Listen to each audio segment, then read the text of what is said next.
Hello, আসসালামু আলাইকুম। সবাই কেমন আছেন? আশা করি সবাই ভালো আছেন। আমার জমিতে পেঁয়াজ লাগাইছিলাম। সেই পেঁয়াজগুলো গাছ মরে গেছে। সো আজকে তুলতেছি পেঁয়াজগুলো। দেখেন একটা গাছের থোকায় অনেকগুলো পেঁয়াজ। মানে পেঁয়াজগুলো মাশাআল্লাহ অনেক সুন্দর হইছে। খাওয়ার জন্য উপযুক্ত, তাই আজকে তুলে ফেলে দিচ্ছি। আর পাশে ভুট্টার জমি, যেটাই হোক নিজের কাজ নিজেই করতেছি। পাশে আমার আঙ্কেল পেঁয়াজ তুলতেছে। আর এপাশে রসুন কাটছি। রসুনগুলো এখনও তোলা হয়নি, পরিপক্ক হয়নি। কিছুদিন পরেই তুলবো হয়তোবা, আরও সময় লাগবে।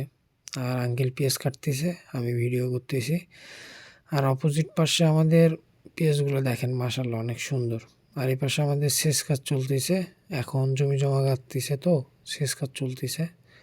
সো সবাই দোয়া করবেন, ভালো থাকবেন। আসসালামু আলাইকুম।